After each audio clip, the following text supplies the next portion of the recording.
budget necessary to meet the goal exceeds $500 million and requires a commitment of both public and private resources. Whereas Travis County has been allotted $247,450,630 in local fiscal recovery funds through the American Recovery Plan Act, LFRF-ARPA, which can be used to address public health needs, including affordable housing and strategies to rehouse people experiencing homelessness. Whereas community stakeholders across Travis County have been working together for years to develop a system of outreach, housing, services, and collaboration designed to make homelessness rare, brief, and non-recurring, as evidenced in the 2017 Action Plan to End Homelessness, the ECHO report addressing racial disparities in Austin, Travis County, 2019, the Coordinated Community Plan to Prevent and End Youth Homelessness in Travis County, and the local report Locked Out, Criminal History Barriers to Affordable Rental Housing in Austin, Texas.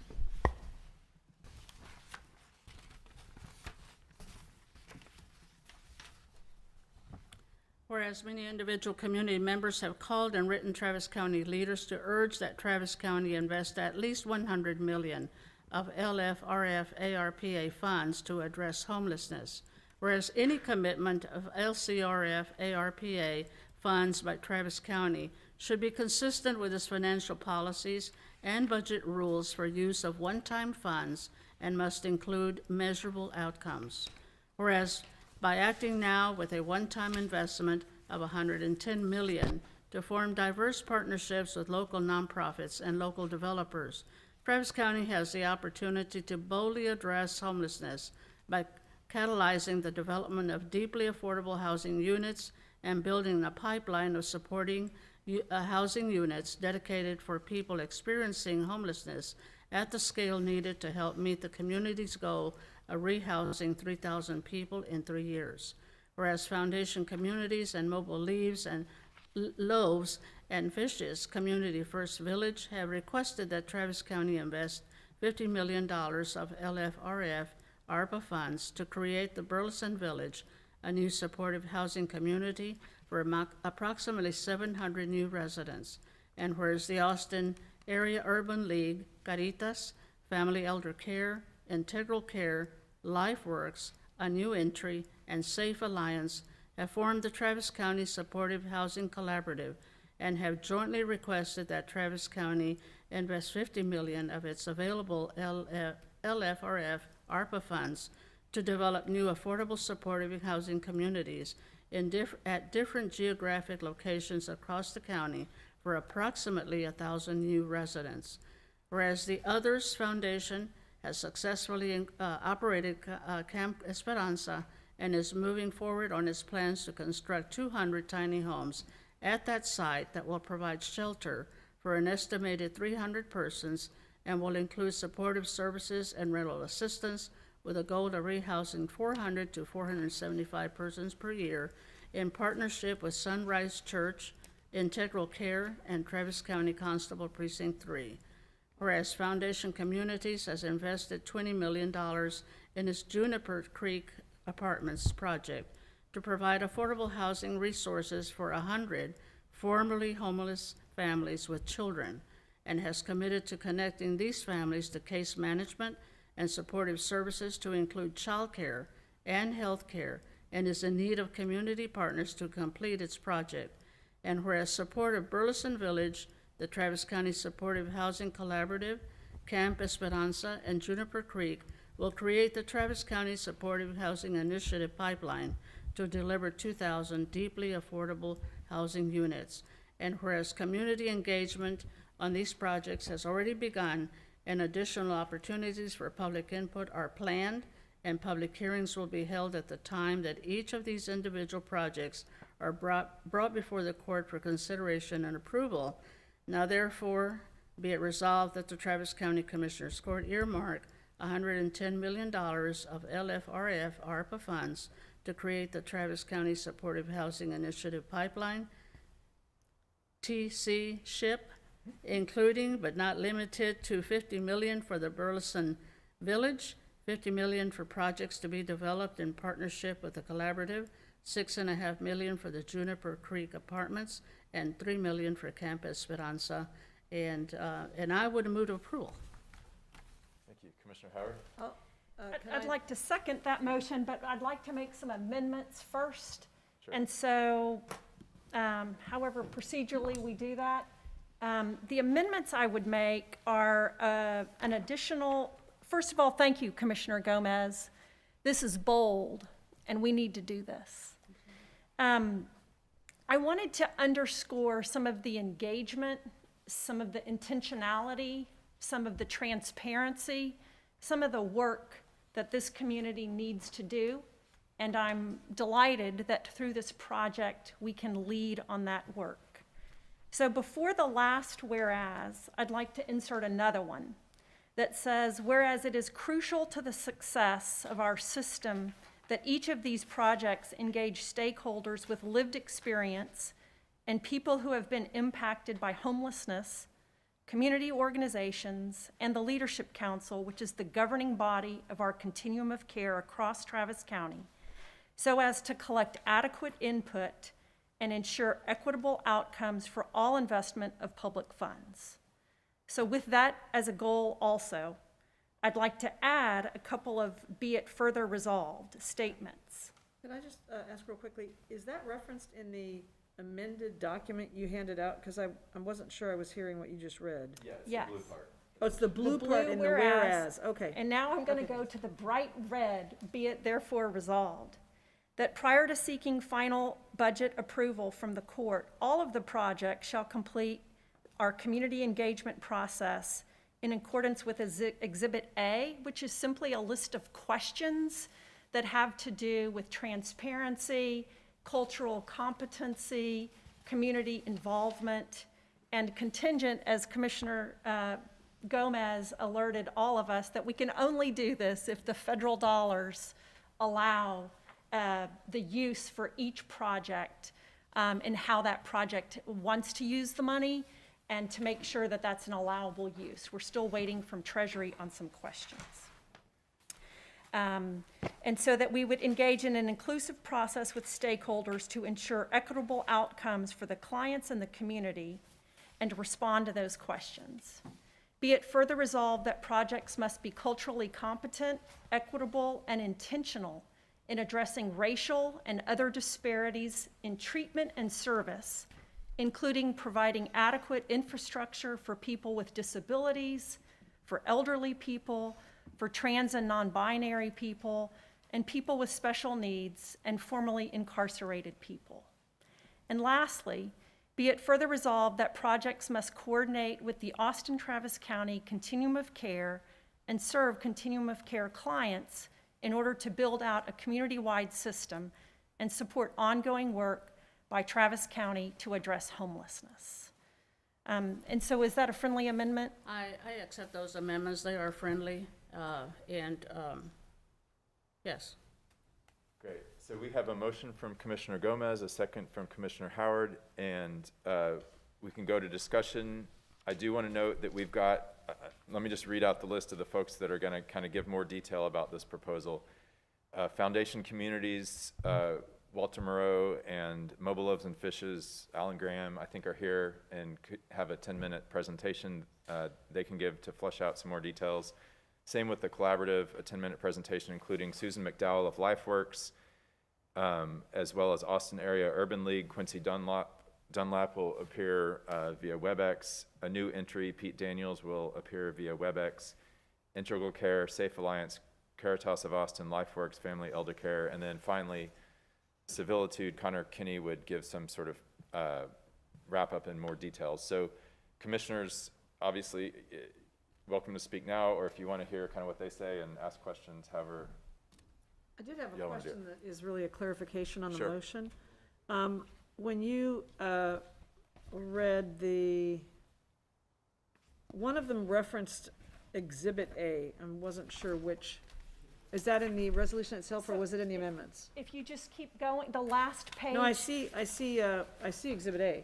Is this essentially our community engagement plan that we'd already voted on and directed our staff to commence? Well, we will hope it will be part of that, yes. Okay, so this It- reflects that. Yes. So we would be asking for an earmark today, and that there be a community engagement process around these proposals and these funds. Is that, Right. am I understanding this correctly? And that we would hear back by January and see where each project is. I think, like the first project we'll hear about, the Burleson Village, will be moving at a different speed than other projects, but we want to have engagement on all of them, but sort of at the time they need to keep moving forward. So just for clarification purposes, I think it will be useful for us to fully understand what we're including in here, and also for staff to understand, because we had previously voted and directed them to begin a community engagement process, and they have been moving in that direction. So I just want to make sure this is all in sync.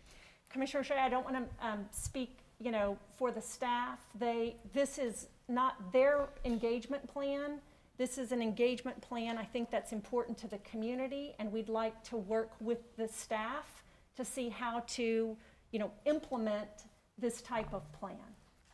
And, That's and, and helpful. remember that the Burleson Village is a subdivision plat that is gonna go through the TNR process. Right, yeah. And when most of the folks who go, who submit subdivision plats, we ask them to contact neighborhood associations. exactly. And to contact neighbors. So, I mean, that's kind of their engagement process that they go through for our subdivision process. But, maybe other groups may have to go through that process too, but I don't know. Great. But that would be the same, it would be the same process. Thank you, that's a helpful clarification. Thanks. Okay. Let me say something Sure. now, and then we can talk after we have the proposals. First of all, fundamentally, I agree that this investment needs to be made in the community. I think the volume and the scope are appropriate. But as a public policy person who has also grown up in the advocacy community, I think we have to be very careful about, when we look at the dollars, to assign them before we have actually seen the groups that are together, how they're going to interact, whether there's going to be, whether people in the community are going to be a part of the outreach team or the management team or the policy team. I think there are a lot of unknowns here, and that troubles me because I come from a community that in 1928 was moved into a part of town for its own good, was redlined for years. Slum and blight dollars were taken from that community and put in other parts of the community to build their infrastructure. And even today, while we look at Colony Park, when Colony Park was designed, it turns out that $100 million less than was necessary to build it out was assigned to it. They've been promised public assets since 1975. The devil is in the details. And while I have no issue with earmarking the dollars, I don't want to say you and you before I see it all together. And I see all the groups working together and understanding the roles and responsibilities of each entity within each program. Just historically, the New Deal was supposed to take care of everybody. The New Deal did not invest in communities, in minority communities much at all, and none from an integrated standpoint. FHA dollars, VA dollars were not used in the black community, period.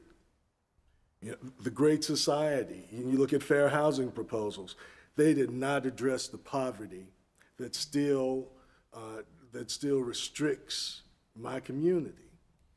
I think that it is important that we work together and that we do conceptualize things that we feel have an opportunity to work.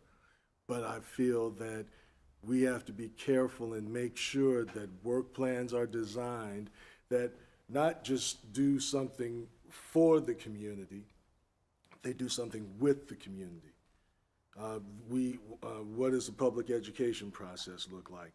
How many jobs are going to be created? Where are those jobs going to be created? When we talk about federal dollars, training dollars, the feds want to know the zip code area that the trainee lives in, the zip code area that the trainee works in. I don't understand the expected performance measures and the prospective outcome measures. And I think it is going to be absolutely critical that we are all on the same page from the word go. And while I am comfortable earmarking the dollars, I am uncomfortable saying that it's going to go to folks that I even know are very capable. Because there are a number of different types of analysis that we've got to conduct. There's a number of expectations that we put in place that every time we do a Chapter 381 deal, we agree before we sign on the dotted line. That every time we have an economic development or a PID or a PUD or whatever, we agree to the fine details before the fact. I think that as we move forward in these processes, we ought to make sure that our programs that are supposed to build community actually build community, because when you look at the way that this community has been built and continues to operate, and this is not a far concept, this is what happened during vaccines. This is what happened during tests. This is, you look across 35, how many grocery stores are there? How many places are there for families to sit down and eat? How many, all of these things are related and critical. You look at Circle C. Circle C was a cluster of trees until the city went out there and laid infrastructure and took the fire department and everything else. Same thing's true, South Park Meadow. They completely redid that part of the city with the domain. Mueller, the same type of plans, thought, and resources. What we ought to be building is planned communities for this part of, for this part of the normal distribution curve, because initially when Austin changed its form of government, it changed its form of government because the founder of Hyde Park didn't want to work with a ward system. He wanted to make sure that he could influence the governmental entities to invest in infrastructure so that he could take his private capital and make more private capital. And I'm not suggesting anything nefarious. I think that the groups that are here today are outstanding groups, and I think that they've been working on doing a number of the right things. But the devil is in the details, and I want to see the details because we should be calling balls and strikes as opposed to picking today, I think. So that just makes me nervous. I had to make sure that I let that point out. We can talk a little bit after the presentation is made, but this is, it's, the dollars aren't concerning to me. I think that the investment is necessary, but the terms are not clear enough to me. And that's what's most important for me, because we have been promised things ever since 40 acres and a mule that just didn't happen. Well, and I think the beauty of this situation here is that we're all local and we know each other well. And certainly we're within a phone call for anybody who wants to call us and discuss these issues, and we can call them as well. So I think that's the good thing about this process. But we hear you, Commissioner. Did I understand, though, from the amendment, and we haven't voted on this yet, have we? No, we No, haven't. still we discussing. have presentations to go. I understand, but Commissioner Howard, was one of your amendments, if I'm reading it correctly, says, be it further resolved that prior to seeking final budget approval from the court, all projects shall complete a community engagement process in accordance with Exhibit A, engaging in an exclusive process with key stakeholders to ensure equitable outcomes for clients and community, and respond to the questions provided therein. I'm assuming that I've not read all of this, but that your intent was that there would be a thorough process between now and January, and we would not finalize any earmark that we make today on the budget allocation until we were presented with the details and the kinds of specifications that Commissioner Trevilian's talking about. Is that how I understand your amendments? Is that the intent? The intent is to actually earmark the ARPA dollars I got and that, know but that, there would be a process but all this before we work still finalize has the to be done, right? allocation of money. Okay. All right. Thanks all for being here. And if you could, there's more people in here than have been here in a long time, and we're still in the middle of a pandemic. So thank you very much, everybody, for continuing to wear your masks. And Alan, Walter, if y'all have 10 minutes. Great. Judge and Commissioners, thank you. It's an honor for us to be here. We're grateful. Since 1998, Mobile Loaves and Fishes has been going out on the streets every night, serving meals to our brothers and sisters on the streets. 2 weeks ago, we surpassed serving 6 million meals here in Austin, Texas. In 2005, we began to lift men and women up off the streets and dreaming about the idea of building a village. And we were lifting people into privately owned RV parks, and we lifted 111 men and women off during that period of time. Now, after having opened the village in 2015, we are approaching 500 men and women that we have lifted up off the streets. We're talking chronically homeless men and women. The voice of our neighbors with lived experience of homelessness has always been at the center of our mission. First, through the truck operation, getting to know them intimately. Beginning in 2003, our street retreats, where I personally have spent over 250 nights on the streets. After the completion of Phase 1 of Community First Village, the American Institute of Architects performed a post-occupancy survey, and this post-occupancy survey drove partially how we designed Phase 2, and incredibly Phase 3 and Phase 4, which is the Burleson Village.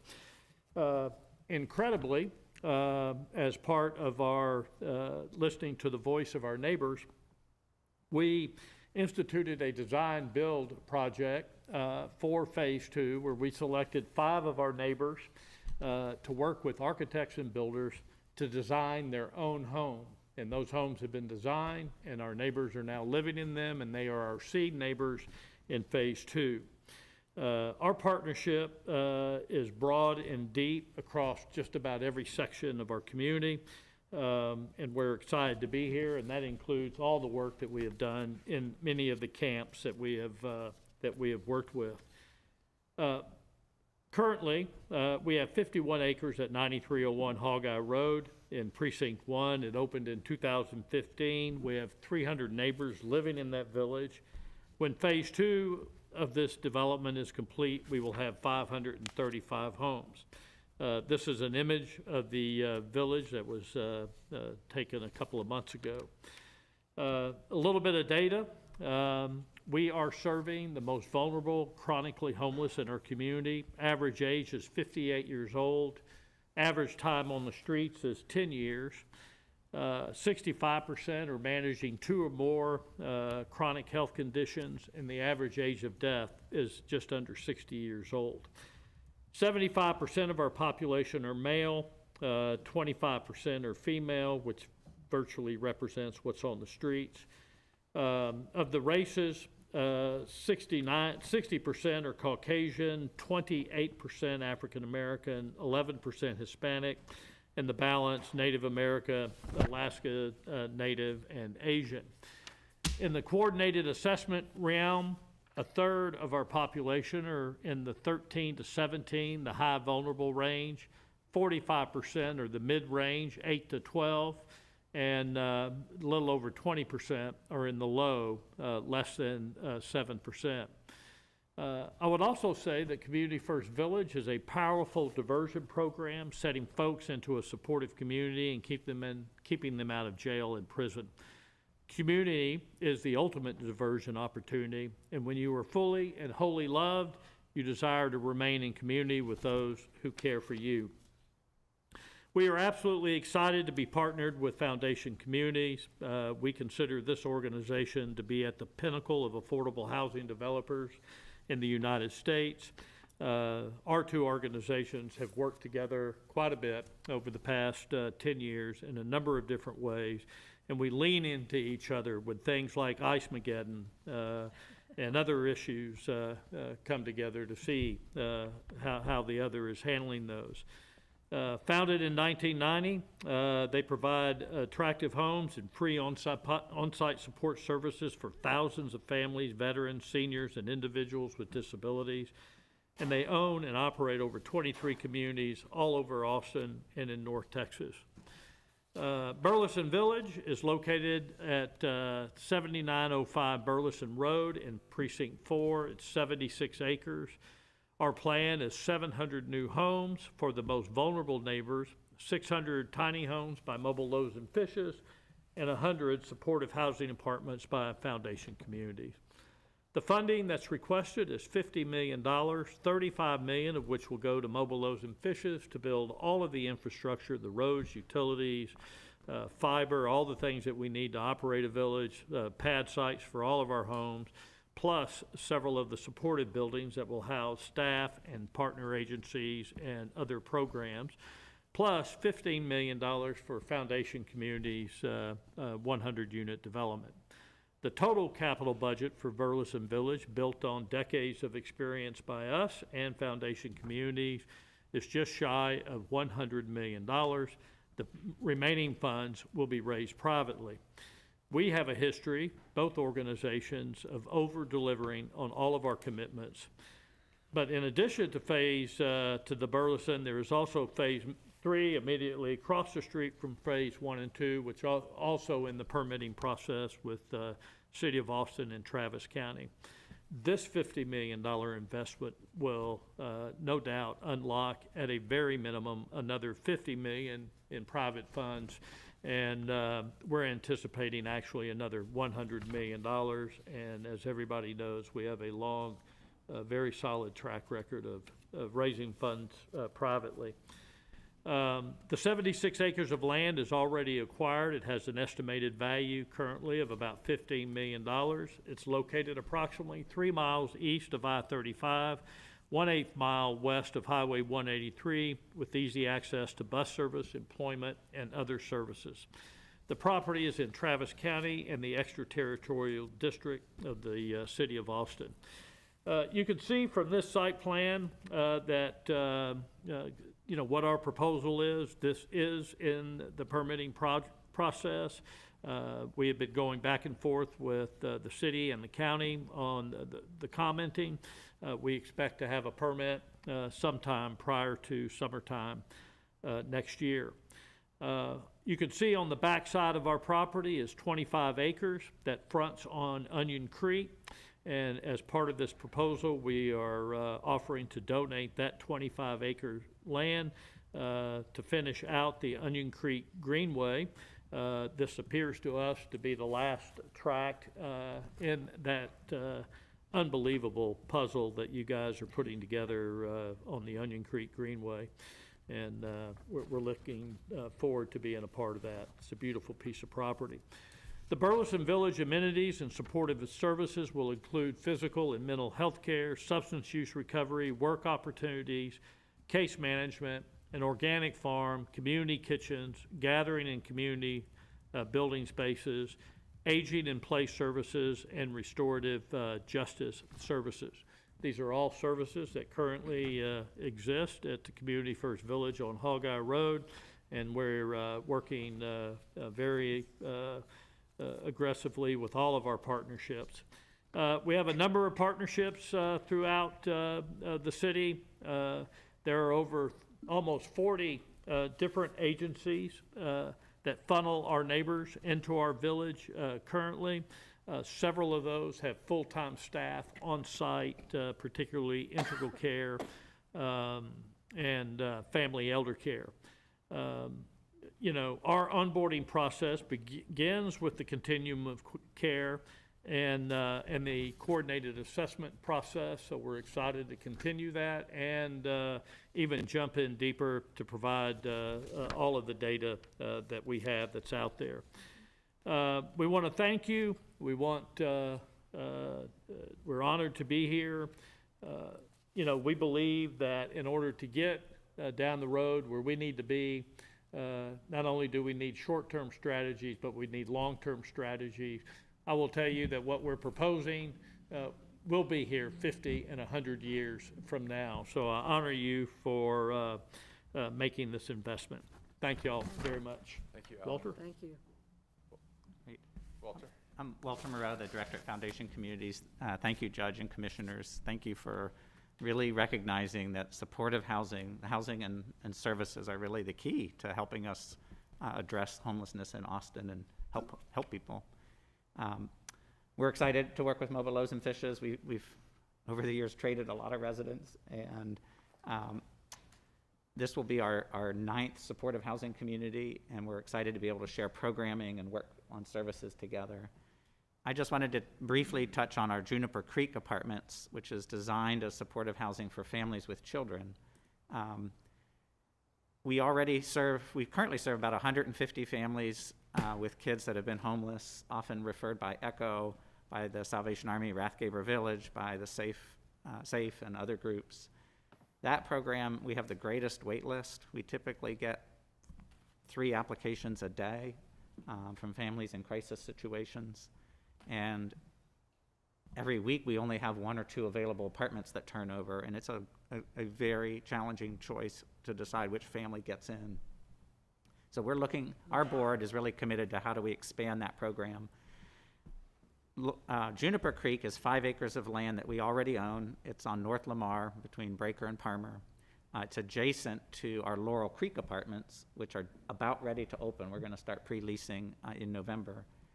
There's 18 apartments at Laurel Creek for families and kids that have been homeless. The Austin Community Foundation and the Shield Air Foundation helped do a loan so we could buy the land next to it, because we already have a huge community center, a health center, a child care center with open door preschool. We bought the land, but we don't have the funding to build.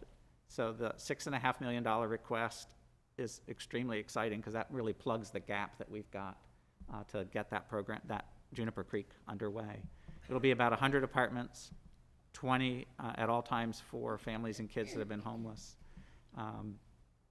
And what's exciting about the program is families graduate in place. So after a couple of years, they don't have to move, the kids don't have to change schools, but the next apartment rolls into the program, and that's how we serve more and more families over time.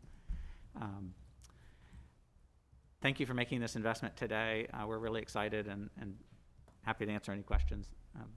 Awesome. Thank you very much. Up next, we've got the presentation from the from the collaborative group that Susan McDowell will start off, and then if it's all right, then we can go to questions. Thanks, Walter. Thanks, Alan. Thank you all very much. Let me sanitize it before you get there.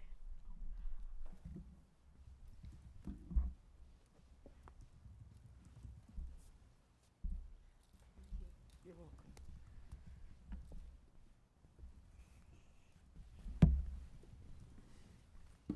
Good morning, Judge Brown, Commissioners. Good morning. Thank you all so much for the opportunity to present to you today and for the extremely bold proposal that you have put on the table. My name is Susan McDowell, and I am CEO of LifeWorks here in Travis County. And I come before you today representing the Travis County Supportive Housing Collaborative, a collaborative of 7 longstanding community nonprofit service providers, including, and I'm joined today by my colleagues, either virtually or in person, from the Austin Area Urban League, Caritas of Austin, Family Elder Care, Integral Care, LifeWorks, a new entry, and Safe Alliance. We have come together for the purpose of developing 1,000 units of new build, supported, affordable housing. And we have a request in front of you. We serve collectively a diverse population of vulnerable people with a diverse set of needs. And we all participate actively in our community's crisis response system to homelessness. So populations we serve include, but not limited to, persons experiencing long-term homelessness, underserved and underrepresented populations, youth aging out of foster care, and young parents in the foster care system with their children, persons living with mental illness, substance abuse disorder, and intellectual and development disabilities, survivors of domestic violence and sexual violence, and older adults, at-risk veterans, and adults with disabilities. So we come to you as a collaborative with deep decades, probably collective centuries of service to the community, but also provision of shelter, transitional housing, and the development of affordable housing collectively. What we're proposing to build is 1,000 units of new affordable housing with wraparound supportive services in at least 6 sites in Austin. Of those, 350 will be dedicated to the coordinated entry system. Our collaboration of nonprofits will provide on-site services, and each site will have sustainable financial models with the supportive services. Where will it be? We currently have 12 candidate sites under control submitted by property owners and under review by consultants, and we're narrowing it down, and our priorities are access to transit, grocery stores, subsidized health care, at least half of the sites west of I-35, no displacements of existing residential units, and a dispersion, an equitable dispersion across Austin. So what's our plan for building and supporting? Our plan is to combine the supportive housing with market rate housing on each site, using the market rate housing to help fund the supportive housing. And we want to bring 3 sources of value to the table. First, and this is our request today for the earmark, ARPA funds for capital. Second, property tax diversions for operating expenses. And third, City of Austin affordable housing bonuses, allowing more affordable and market rate units to generate revenue to support services. Now, as we come back, and I agree, Commissioner Trevelyan, the devil is always in the details, and so we're asking for a planning period. During this planning period, when we are planning services, there will likely still be a gap in budget for services, and I will submit to you that these 7 partners around the table, again, have decades, centuries of experience in acting diverse funding mechanisms to support our services, and those will all be a piece of the plan that we put back in front of you. So our timeline. Now, today, our collaborative requests the county to preliminarily earmark $50 million in ARPA funds to initiate multi-party negotiations between the county, the nonprofits in the collaborative, and private developers, which will allow full financial modeling and negotiations on the candidate sites, final site selection and discussion with stakeholders, leaders, communities impacted, and those individuals most impacted by homelessness, so that in January, this collaborative will return back to you to present individual site proposals for public comment and feedback and to obtain final approval. And our goal, because I will tell you as a service provider on the front line of our crisis response to homelessness, we have a severe shortage of units, and we need to address this immediately. So our hope is that most construction is complete by December of 2024. It's an ambitious schedule, but one we are highly motivated to achieve. Now, this is we understand this is a big ask. There is a lot of work, a lot of detail to do. Several of you have offered to sit side by side with us as we work with the community to roll up our sleeves and get to the detail. And we very much understand, welcome, and embrace the deep transparency, accountability, and focus on equity that we are committed to bring to bear. And so if technology is working, I'm going to transfer this to my colleague Quincy Dunlap with the Austin Area Urban League to talk a little bit about our commitment to that accountability. Thanks. Good morning, Commissioners. Thank you, Commissioner Gomez and Commissioner Howard, for sponsoring this. Thank you, Commissioners Court, for your support. Why this is important now. There is a severe lack of housing units for those service providers and brothers and sisters to access in the homeless response system. We need to expand affordable housing unit access and homeless unit access as quickly as possible. We have an innovative model utilizing tax partnerships to provide ongoing operational funding for support services. In a new idea, potential for this idea can potentially be replicated across Travis County and elsewhere in Central Texas. Diversifying supportive housing options using different nonprofits with different service models will allow individuals to be referred to an environment that best address their needs. So when brothers and sisters seek out opportunities inside of the homeless response system, our collaborative has the right kind of partners to respond to any need. Why now? Committing funds now allows us to lock in immediate, great, available real estate that is on the market with private development partners through negotiations. Real estate investors and owners can't wait, right? We don't want them to sit around and lose the potential opportunity to support this vulnerable population. We want to plan for months if fundraising has too much uncertainty. Additionally, transparency and accountability. Over the next few months, we will engage with varying stakeholder groups, with the city, county, and other nonprofits that own sheltered population, their advocates, to develop site-specific models. We want to finalize proposals that will be posted publicly for evaluation and critique before votes for final approval, right? That goes back to the opportunity to engage the public, to get public buy-in on how we do supports and services for vulnerable populations. County partnerships will go through regular staffing vetting processes. Budgets and terms will be spelled out in the proposal, and commitments will be in writing in partnerships and funding agreements. Final proposals will be accompanied by an equity plan and an equity tool. Partnerships will spell out commitments to best practices like income non-discrimination, tenant rights to organize, and affirmative marketing, and so on and so forth.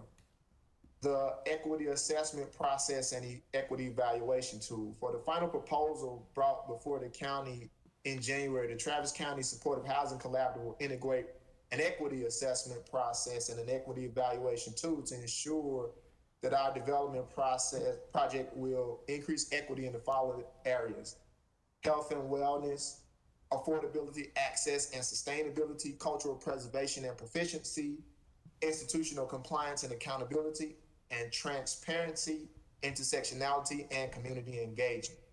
We will also plan to perform capacity building for smaller local nonprofits through partnerships at the new supportive housing sites. So that means it's about the now and the later for who can provide services to this vulnerable population. Integrated into our project is the ability to grow the capacity to respond appropriately to the needs of this vulnerable population and meet and eliminate the housing and homeless crisis that we have. Thank you very much. I think, Joe Catherine, are you next? Yes. Okay. Hi, I'm Joe Catherine Quinn. I'm the president and CEO at Caritas of Austin. Caritas of Austin's mission is to prevent and end homelessness in Central Texas. And we do this through building well-being by connecting people to permanent housing and supporting them in that housing. We currently operate 157 units of permanent supportive housing, and we are deeply engaged in the rapid rehousing space as well. We are very appreciative of your consideration of our proposal today and are grateful for your public service. Thank you. Thank you. Good morning, Commissioners and Judge. I'm Ken Terry, and I'm the CEO of Family Elder Care. And since 1982, Family Elder Care has provided services to older adults and adults with disabilities. You know, we offer a continuum of services to keep our community stably housed, financially secure, healthy, socially connected. And we also protect our clients from abuse, neglect, and exploitation, regardless of income. In housing, our portfolio includes, of course, Lions Gardens, a senior housing facility located in East Austin. We offer rapid rehousing, permanent affordable housing, and we have experience offering transitional housing. We're so grateful for the county's leadership and commitment to building additional affordable, deeply affordable housing. Thank you. Thank you very much. And Dawn? Hi, good afternoon, thank you. I'm Dawn Hanley, I'm the Chief Operations Officer for Integral Care. Integral Care is a local mental health authority here in Austin and Travis County. We provide services for adults and children living with a mental illness, substance use disorder, or intellectual and developmental disabilities. Services we provide are housing and homeless services, psychiatric services, counseling, drug and alcohol treatment, peer support, IDD support services, crisis services, employment services, and case management. Our mission is healthy living for everyone, and in the realm of housing and homelessness, we have 20-plus years serving the homeless community, 28 housing and homeless programs. We have $8 million worth of budget focused just on homeless and housing services. We have permanently housed 1,050 individuals. We own and operate the first single-site permanent supported housing community in Central Texas. We're currently developing a second permanent supported housing unit through the hotel conversion. We've developed 32 properties, and our resident portfolio is 250 units. We appreciate the opportunity and consideration by the court to help house and serve and support those individuals that are underserved and most impacted, and whom also have a serious mental illness. Thank you. Thanks, Don. Next, we're actually going to go to WebEx. We've got Pete Daniels with a new entry, I believe. Yes, good morning, Honorable Court. Appreciate the opportunity to speak on behalf of A New Entry, a 501c3 nonprofit. Born and raised here in Austin, Texas.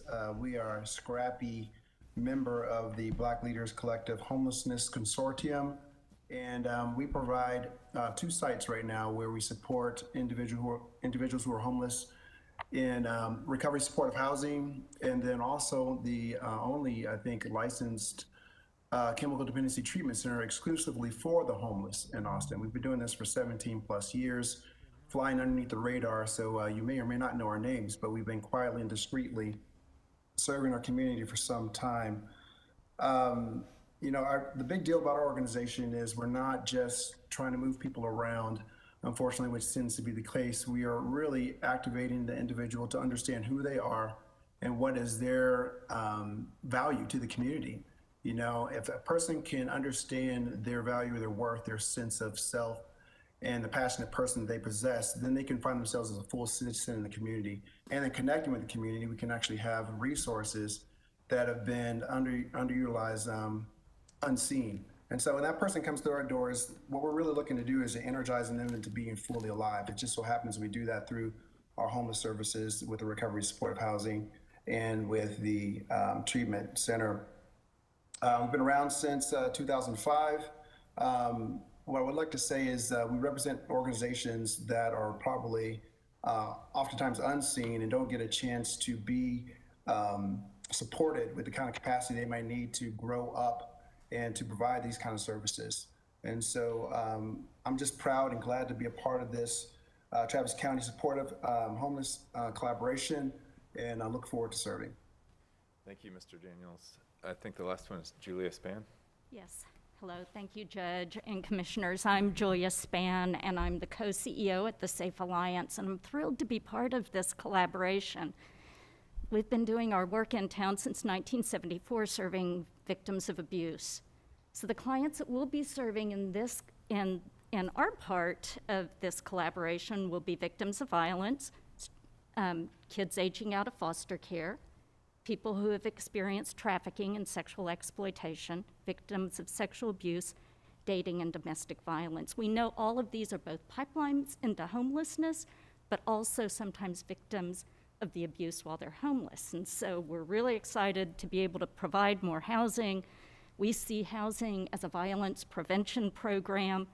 Our area of expertise, most people think of us as providing shelter, but we also provide supportive transitional living. We own and operate a 184-unit of permanent affordable housing community. And we do lots and lots of rapid rehousing, frequently in partnership with many of these partners behind me. And we are thrilled. Thank you for your consideration of this proposal. Our community needs this, and we're honored that you would be thinking about it and considering this important proposal. Thanks. Thank you. Thank you. And it looks like we've got 3 folks here on site to talk for the 3-minute presentation, and then I think we have 19 callers, so we may want to start in on that if that's all right. Larry, do you want to call through your list? The first caller that, the first commenter that I showed was Chad Pablo Connolly. I think.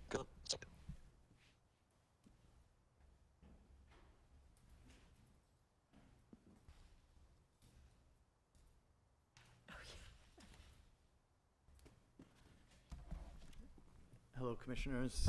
Good morning. Thank you for having me. I wanted to just start by thanking you all so much for taking the initiative to take this bold step. It's really encouraging and exciting to see where we're going with this, to see the county step up and take leadership around this issue. At the Austin Justice Coalition, sorry, I forgot to introduce myself.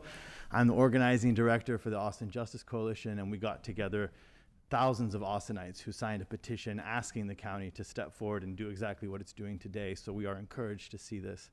I also want to thank Commissioner Trevelyan for his comments. I think we need to be very careful and intentional about what we're doing here today.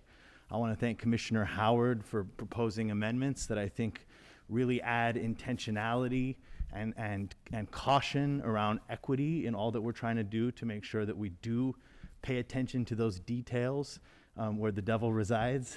And I hope that we can recognize that this ARPA, this money that we've received, is a gift. It's a unique opportunity to do something really special. And I hope that what we choose to do with it does not just do more of the same of what we've done in the past, but that all providers can be held to a new standard of collaboration, of teamwork, of data sharing. We should set a new standard with this project. The county has a unique opportunity to incentivize new kinds of behavior. If the old paradigm was the Hunger Games for nonprofits fighting over limited resources in order to survive, how can we incentivize collaboration, data sharing, continuum of care? How can we not duplicate efforts, but be really wise in our investments? So I think I'm really excited today about this opportunity, and I just wanted to thank you all. And I hope that we can really accept the amendments that were proposed by Commissioner Howard and be intentional in how we implement this. I also wanted to say that it's very important for our new paradigm to close gaps. Too many people end up on the streets or end up back on the streets, although they've already been housed, they end up back on the streets because they fall through gaps in our system. So we have public money, and we need to know if people are going to be evicted. We need to know why. We need to know how we can prevent that eviction from happening. We need to know how we can keep them stably housed. If people are screened out, if they're not qualified, if they don't qualify for housing for some reason, we need to know why those people don't get housing. We need that data so that we can close gaps in our system and stop letting people fall through those gaps. So that's another key reason why I strongly support the amendments proposed and the questions being raised here today. So I'm happy to see where we're going, and I hope we can get it right. Thank you so much. Thank you very much. Larry? Actors and Judge Shivas Watson should be our next speaker, to be followed by Pamela Bryant and Sharon Robinson. Shivas? Larry, is that a caller or in person? Yeah, it's a caller. Okay. I am here. Shivas, I think I might listen to the web stream. You need to mute your audio and go ahead and speak. Yeah, I'm muted and I am ready. Just let me know when the time is to be started. Okay. And I can go. Go ahead. Go ahead, start. All right. Good morning. I'm Shepherd Watson with Working Group 512. As a tenured resident of Travis County, it's absolutely important in the time we have right now to have community members with the same lived experience as those in need to be of effective service right now. Where homelessness has become a critical issue in Travis County, the brands and business that we've long heard of, like the ones previously that have been speaking, that Travis County wishes to partner with, have truly not been effective in working for those who are unhoused by helping their lives transform with permanent housing. I hear them talking about it today, but guess what? I just came back from prison last year, and none of them, not one of them, sought to help me, not with holistic services, not with anything. I do not believe anything they have to say. Working Group 512 is the service provider that Black and Latino communities have trusted and been able to rely on during the COVID-19 pandemic. 3/4 of our work is with homeless and poor low-income people, but also in impoverished communities. 25% of all of our efforts are dedicated to those who are chronologically homeless. These groups are not even talking about the variety of homelessness. It is not just people who are sick in the decadence on the street. It is also single mothers who are delinquent in rent payments right now, fighting everything to stay where they are. We don't just talk homelessness, we combat homelessness. Our Working Group 512 Food Access Program has spent almost $400,000 in the last year, contributing over 70,000 food items, baby supplies, and furniture pieces to people who we've been able to get into places, to people who we got into hotels, to people who live in camps. We are not scared to walk into the spaces that homeless folks are. We don't need to do it in the bright daylight. Like Echo's pit count, so it's accurate. Because people are scared to really find where homeless folks are, where the unhoused are, where youths that are experiencing homelessness are. Commissioner's Court today has presented a resolution with groups and brands that just don't do what they're saying. And we cannot continue to believe the same narrative. We have a time right now to change it.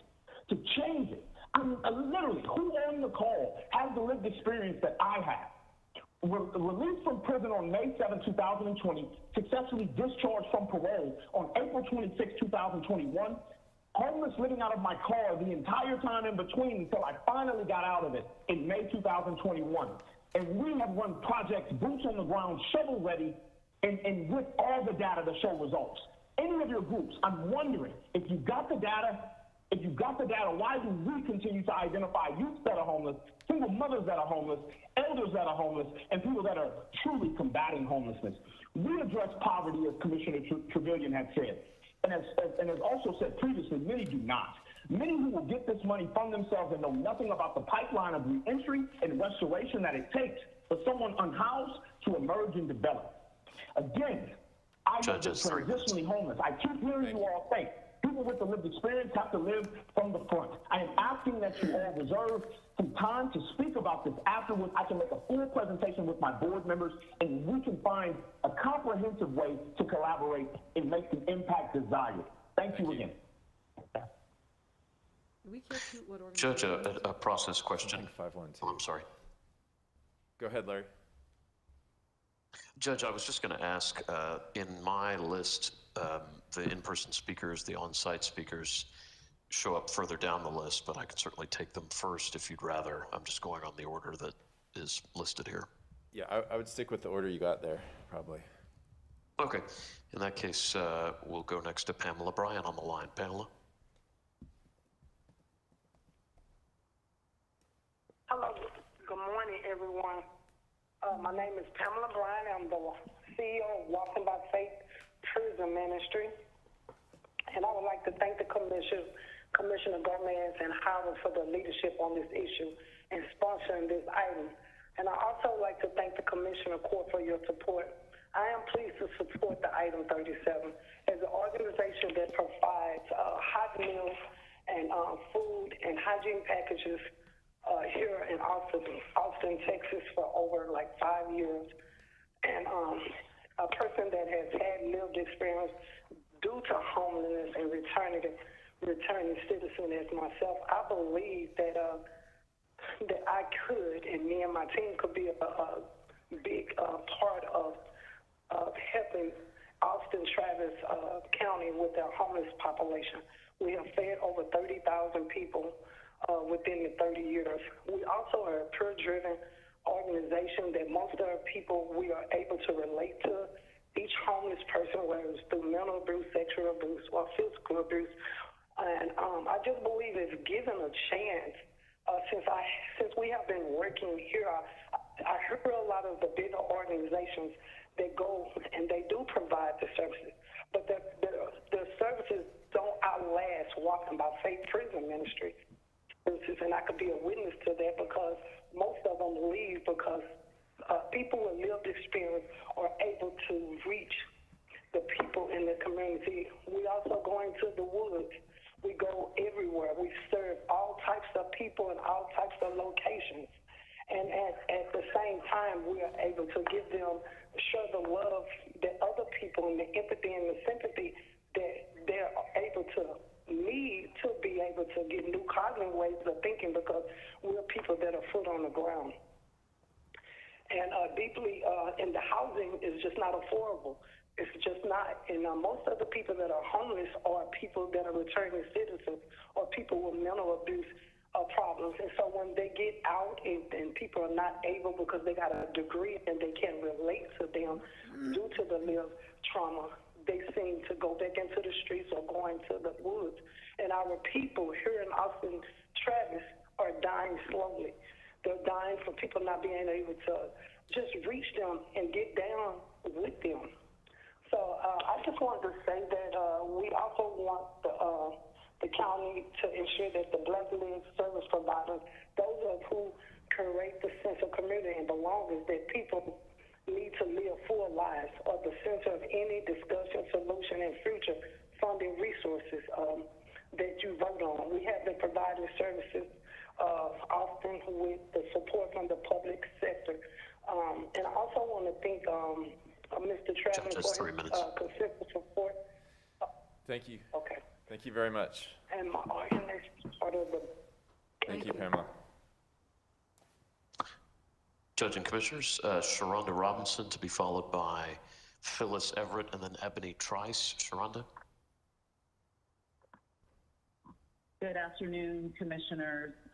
This is Sharonda Robinson with the Black Leaders Collective, and we want to thank the Commissioners Court for your leadership on this issue, and thank Commissioner Gomez and Howard, and also to Commissioner Trevelyan for being a consistent voice and champion to address the inequity in systems and to be a proponent for strengthening our social safety net. We believe that deeply affordable housing is a critical piece of solving the issues of homelessness, and we appreciate that the Urban League is a part of the measure that has been laid out and that a new entry has also been added.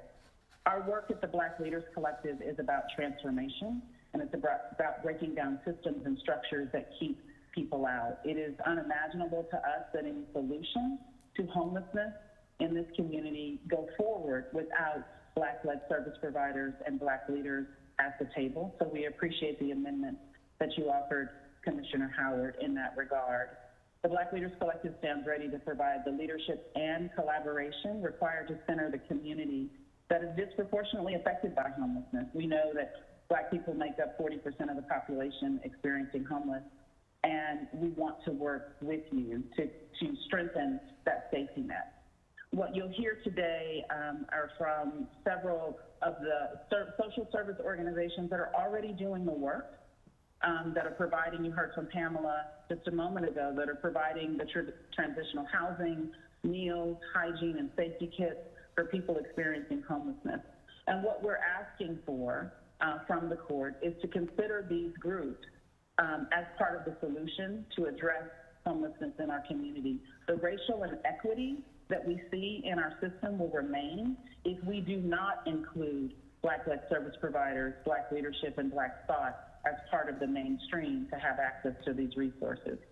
So we at the BLC have put together a consortium of folks that are already doing this work, and we invite others that to ensure that local grassroots organizations that are closest to this crisis receive the support and access that they need to build capacity for their organizations. And in doing so, We will ensure that we continue to help build capacity for our entire community in the area of direct services, housing, workforce development, healthcare, and food and security. We want to thank you for your step that you're taking today, and we want to let you know that we're ready to continue to work with you to support the work of reducing and eliminating homelessness in our community. Thank you so much. Thanks, Rhonda. Judge and Commissioners, we're up to Phyllis Everett, to be followed by Ebony Trice and Miles Brandon. Phyllis? Yes, can you hear me? Yes, we can. Yes, hello. My name is Phyllis Everett, and I am the CEO and founder of a nonprofit organization, 501c3, Saffron Trust Women's Foundation. I want to begin by thanking the Commissioner Gomez and Howard again for your leadership, which has been amazing. Thank you for taking this time out to listen to the nonprofit organization so that we could be a part of this one-time county huge financial opportunity if we're allowed to take it and do the things that we need to do with it. Saffron Trust Women's Foundation, here we focus on helping women and families that are living in poverty and navigate through complicated social systems, health and economic programs that are in the city of Austin. We have 7 areas of support that we help families with: domestic violence, housing, food insecurity, pathways to employment, mental health, life coaching, community, and financial help. We have been an integral part in our food program, Feeding Austin Families, in the last 8 months of feeding over 60,000 meals, helping over tens of thousands of families. We have 3 locations that are in Austin, one at Huddle Road, one on Harvey Street, and one at Pennsylvania. Through the Feeding Austin program, we are cycling through families that have other individual needs, homelessness, mental health. We partnered with the Hawk Foundation to have supportive mental health services in doing this. We also understand that deeply affordable housing is critical, and we understand the importance of creating more of this kind of units in this particular proposal, so we're glad to be a part of it. We also glad to be a part of the consortium of Black-led service providers with lived experiences that are bringing these kind of services into Travis County. We would just like to thank the Commissioner Court for their support in their efforts in including equity as a critical part of the solution to homelessness.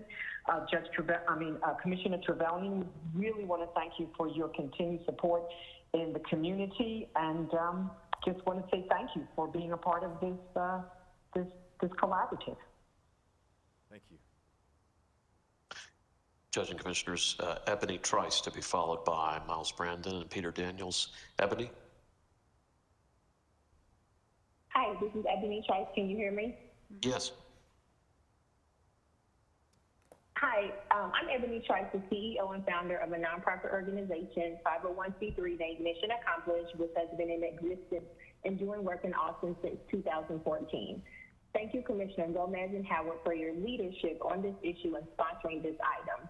Thank you to the commissioners for the court for your support, and I am pleased to support item 37 as an organization that provides a mobile laundry service and resources that includes clothes, bus passes, food, and hygiene products to those experiencing homelessness.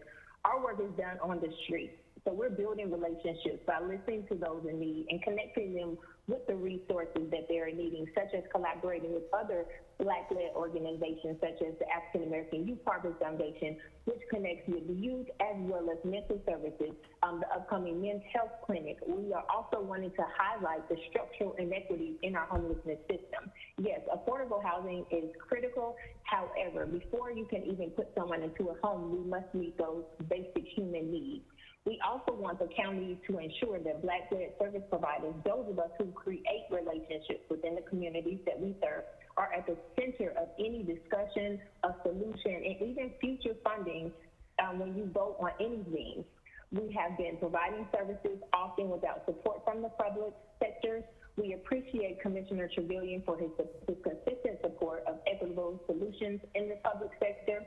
My organization is part of the Black Leaders Collective Homelessness Consortium to build the capacity to serve our community. We are proud to join together with other organizations, and as said before, set new standards to collaborate. There are many organizations out here doing things in Austin. However, there's not a lot of collaboration. So we are wanting to work with the county as well as other providers with support. We would like to thank the Commissioners Court for their support of our efforts to include equity as a critical part of the solution to homelessness. Thank you for your time. Thank you. We'll go next to Miles Brandon, to be followed by Peter Daniels and then Eweiss Ozer. Miles. How many more callers do we have? Can we just cut Thank that you. off before lunch? Judge Brown and Commissioners, I'm the Reverend Miles Brandon, pastor of St. Julian of Norwich Episcopal Church and a clergy leader in Central Texas Interfaith. Over the past several months, Central Texas Interfaith has been calling on the Travis County Commissioners Court to invest at least $100 million from federal stimulus funds to address the issue of homelessness. We want to commend Commissioners Ann Howard and Margaret Gomez and those colleagues supporting their effort for sponsoring a plan to invest $110 million in an array of projects to address homelessness. And to this end, urge all commissioners and the county judge to vote in favor of these measures at today's meeting of the court. CTI clergy and leaders believe preventing and eliminating homelessness to be our most pressing immediate issue as a region. We also recognize and are grateful to Judge Brown for publicly supporting at least $100 million from the county to address homelessness earlier this year. CTI has also called on the City of Austin to release the $84 million in stimulus dollars held up as a contingency fund to address homelessness. This potential investment by Travis County should also send a clear message to the City of Austin about the county's commitment in leading the fight against homelessness with a clear plan. CTI believes the city should immediately release the remaining $84 million in its contingency fund towards similar ends. We thank you for your bold leadership and partnering with us in seeking to make Travis County more just, healthy, equitable, and safe for all of God's beloved with whom we share this community. We look forward to continuing to serve together, and you all remain in our prayers. Thank you for your time and for your leadership. Thank you. Thank you. Go next to Peter Daniels, to be followed by Eweiss Ozer and then Terry Mitchell. Peter. Yes, this is Peter Daniels, and you heard from me briefly earlier. I'm the executive director, founder of A No Entry, 501c3 nonprofit of 17 years here in Austin, Texas. I want to tell a little story. And part of the Black Leaders Collective Homelessness Consortium, we've been around for 17 years, and as a Black-led organization, I want to say we started off very, very small and very, very passionate. And we're still small, relatively speaking. Very, very passionate. I just remember what drove us was the calling that we had to serve the homeless in Austin. And at that time, I was working particularly for people with people coming out of incarceration at FM 969 State Jail, where they didn't have a sufficient place to go and reside and continue the work we had begun, while they were incarcerated. And A No Entry's grown from then, but not without its challenges with navigating the resource structures and systems and the need for growing in capacity. What we had in the early days was a lot of passion and compassion. That's what drove us. We did the kinds of things that you could not pay or ask anybody to do because there was a calling from God to do that work. And I've been proud to see that in a lot of organizations, small organizations that I've connected with just recently, seeing that same kind of hunger and desire to do whatever is necessary with whatever resource they had, even if they had no resources. A No Entry's been fortunate to navigate, the waters over the years to gain a little bit of capacity, to become part of the ECHO community collaborative in supporting the homeless. But even with that, we just run into inability to get the resources that we need to expand and grow and do the kinds of things that are in our heart. This is the kind of stuff you can't buy. Certainly we would love to have the funding, but you can't buy somebody to be interested in doing this. So the organizations and the BLC are people on the ground doing the work. They're going to do it whether or not they're recognized or seen or not. And it's just really a great opportunity for our community in this court to acknowledge and recognize that and to build the kind of inclusion, but also recognize the necessity of those organizations and what it is they do. The reason why things aren't worse than what they are is because you have this undercurrent of people quietly doing the things that need to be done that nobody else can get to. And I'd just like to say that we were one of those organizations fortunate enough to take the right turns, to skip in the right way, to do the right things, to get to this place where we can have a seat, at the table with the other 6 organizations that presented earlier. But there are dozens of individuals and other organizations with if they could just get the attention, the acknowledgement, the funding that can make a radical difference in this. I've been watching this for years, the homelessness situation, and we go through revolutions of getting consultants and having them come in from outside and make suggestions, and we've made great strides. I mean, it's beautiful and wonderful to see, but there's still this undercurrent, there's missing element that Savers, I think, articulated, so passionately a little earlier, that isn't being gotten to. And if we can recognize that, understand that, and tap into that as a community, I think we'll truly see the transformation that's required. Thank you. Thank you. And we have a person here waiting for a resolution that we're going to do when we break for lunch. And commissioners, do y'all want to move to 90 seconds on comments? Or We have 17 callers in the queue, right? Yep, and we want to get through them all. So it's a minute and a half times 17. Nope. We also have a requirement to take action on a budget item that I think was scheduled for 1 o'clock. And I think Going we have once. some requirements on that. No, do we want to stick with 3? We can move forward. I'm okay with, 90 seconds or 2 minutes. I'd welcome people to follow up with us, if they're not, if they can't complete their comment. Call us at our office. We're open to listening. Okay. Any objection to going to 90 seconds? Can we do it 1 minute? I mean, I just think we have items that we have got to take care of. I'm ready to vote on this. I'm in support of it. You don't have to lobby me. I'm ready to vote on it. All right, with that in mind, let's go to 90 seconds if you can keep it less, and you can also call in and just say you're in favor of it as well. That's another option too. So, What about 1 minute? 1 minute. 1 minute. Yes, that's what Okay. I suggested. I think we hear we hear you. We hear you.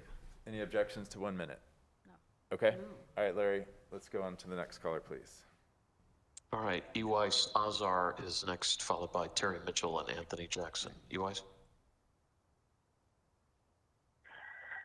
Hi, Commissioners. My name is Yves Azar, and I'm speaking on item 37 on behalf of Planning Our Communities, or POC. I want to thank Commissioners Gomez and Howard for bringing this item forward, and all the commissioners for their commitment to addressing homelessness and supporting community-wide efforts to support our most vulnerable residents. An important aspect of any collaboration is coordination of any efforts with the Austin-Travis County Continuum of Care. This includes serving Continuum of Care clients through coordinated entry processes, sharing data to the homelessness information management system, and cooperating with other service providers in order to build out a community-wide system of care that supports ongoing work by Travis County and other partners. I want to thank Commissioner Howard for bringing forward amendments that ensure that all projects include a robust community engagement process, including the participation of those with lived experience of homelessness and community organizations led by people of color. I also want to highlight Commissioner Gomez's comments earlier today on not wanting those experiencing homelessness to weather the elements intense, and thank her for working to ensure that folks experiencing homelessness have access to the same opportunities and housing quality that any of us would want for ourselves. This must include access to safe and accessible accommodations, access to bathrooms and indoor plumbing for all permanent supporting units, including tiny homes, and access to transit and other community services. Thank you all very much. We'll go to Terry Mitchell, followed by Anthony Jackson, and then I think our Speaker in Chambers, Yasmin Smith, would be next. Terry? Hello, Travis County Judge and Commissioners. Thank you all for all that you do to ensure equity and inclusion in our underserved communities. I'm Terry P. Mitchell, a native, born and raised in East Austin, by a single mother and 2 siblings. Through the obstacles of poverty, I've made my way out of devastation, and I'm now a mother, a wife, a successful serial entrepreneur, and have the pleasure and honor of being the founder of the Black Leaders Collective. Firstly, thank you, Commissioner Gomez and Commissioner Howard, for your leadership on this issue and sponsoring this item. Thank you you to the Commissioners Court for your support, and I am pleased to support item 37. It's time to do something different by allowing those that are closest to the problem to pave the way. The Black Leaders Collective wants to collaborate with the county to ensure we are centering Black-led service providers. We are a solution-oriented organization focused on outcomes and impact that is 7 generations long, and we do this by working to dismantle oppressive systems and structures and to break down the fences and their gatekeepers. The Black Leaders Collective is pleased to have presented the Commissioners Court a proposal on a group of experienced and compassionate service providers for the inclusion of item 37 and other county efforts to address homelessness. We look forward to partnering with you to provide a comprehensive and collective approach to alleviating and gradually eliminating the crisis that is homelessness and the lack of affordable housing in Travis County. We are proud to join together and to work with the county to support the work ahead. Deeply affordable housing is critical, and we understand the need and importance of creating more units to be dispersed across the community. We want the county to ensure that Black-led service providers, those of us who create the sense of community and belonging that people need to live full lives, are at the center of every discussion, solution, and future funding resources. Thank you very much. We have been providing services. We'll go to Anthony Jackson, and Anthony is to be followed by Yasmin Smith, who's in the chambers, I believe, and then Laura Ludwig, who is on the phone. Anthony? Hello, my name is Anthony Jackson. I'm the founder and CEO of We Can Now, and I am grateful to be here, to be sharing this space with everyone. Thank you to the commissioner, the judge, and the Black Leaders Collective, and everyone else. I was born and raised East Austin, grew up single-parent household. I was able to watch my mother struggle with the job, and the best we could do was public housing. We persevered through poverty. We persevered through all the challenges and the racial inequities, and now I sit here today as, like I just said, the founder of We Can Now, who is actually trying to tackle all of these issues that we're dealing with in our communities because we feel like it is a duty. We've been able to do so much. We've came so far without the resources, and here we are at the table trying to get the resources so people like myself and other Black leaders out here in the community can do what we need to do for our people, for our community, in collaborative efforts with the city and anybody else who is trying to tackle the solutions. I am just grateful to be here, to just have made it through everything without the resources. And here we are asking for the resources so we can continue to do much more than you can ever think that we're capable of doing. We are Black-led, we are a service provider, we are going into the woods every single Sunday, providing the short-term essentials, and we're dedicated, and we're just happy to be here. So thank you. Thank you very much. Get it on. Just a note that we're going to stick to a 1-minute time limit for speakers going forward, and that takes us to Yasmin Smith in the chambers, to be followed by Laura Ludwig and Amy Kreisman on the phone. Thank you. Ms. Smith? Hello, Commissioners. My name is Yasmin Smith, and I have the pleasure of serving as Director of Development and the Director of Justice and Advocacy for the Austin Area Urban League. As a potential service provider related to these earmarked funds in collaboration with a multitude of experts in the field, we are inspired. We are inspired by the level of transparency, equity, and collaboration that has been added to this resolution. However, we think we can go a step further. We believe that we can take a step further by making sure that these amendments that reflect a new standard of equity are operationalized in the form of an equity evaluation tool used before and after resources are allocated, not for only this project, but projects in the future. This equity evaluation tool should overarchingly identify key performance indicators related to equity co-created with the communities that it will impact. Additionally, this evaluation should ensure that data is shared amongst different sectors and that gaps are identified and addressed. As an organization dedicated to equity, we are confident in our proposal and our collaborations, equity nuances in program and project design, and we welcome accountability from our community for all projects that will impact their lives. If the commissioners should want more information on how this proposed tool could work, the AUL would be pleased to discuss. I also urge the Commissioners Court to increase the amount of funding originally contemplated in order to budget for the level of excellence this new standard provides. In order to truly operationalize equity, you must adequately budget for it. Thank you for your leadership in addressing the housing crisis that jeopardizes our community members' quality of life and their basic human rights. Thank you very much. Thank you. Judge, next speaker on the phone line is Laura Ludwig for a minute, followed by Daniela Silva and Emily Sawyer. Laura? Hello, thank you for the opportunity to speak today. I want to thank the Commissioner's Court for this meeting and having this opportunity. I also want to quickly apologize if I broke in when I came on the line. I'm not sure if I did or not, but I think manners are important and respect in these things. Now we'll get to the heart of the matter. I also want to thank all of these groups that are doing such tireless work. And I want to say that I support and am looking for and expecting for all of these voices to be heard, which takes a lot more work to kind of really be collaborative, really put in the work to mesh this, what sounds from the phone like practically an army of people who are boots on the ground and have all kinds of different talents. So yes, I'm supporting equity, transparency, collaboration. I hear people pleading to be included in order to do the good work and the hard work that needs to be done for our citizens. Judge, this is what all of our citizens deserve. Thank you, Laura. To live in a society that is inclusive and they can have their basic needs met. Thank you very much. Thank you very much. Daniela Silva next, followed by Emily Sawyer and Zenobia Joseph. Daniela, you have a minute. Go ahead. Good afternoon. My name is Daniela Silva, and I'm a resident of District 3. I'm calling to support amending the current resolution to ensure a system-wide approach with transparent oversight, centering the voices and leadership of those closest to and most impacted by the systemic problems this earmarked money is trying to address. Funding must be used in a way that is equitable, transparent, and collaborative.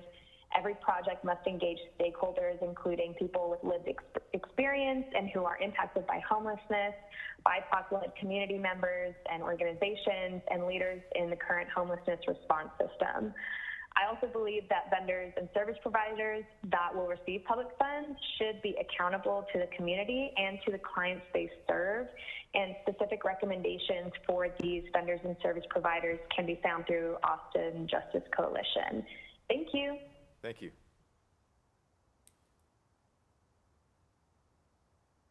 Sorry about that. We'll go next to Emily Sawyer, to be followed by Zenobia Joseph and then Katrina Meredith. Emily?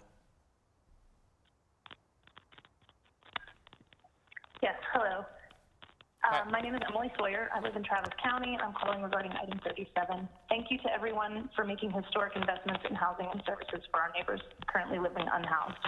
Thank you to the commissioners for the amendments and the thoughtful conversation. As we all know, a budget is a moral document and shines light on our true priorities. We also know that a line item promise in a budget is not the same as actually spending the money on projects that align with the community's desired goals and values, and that will definitively and positively impact those who most need this housing and support.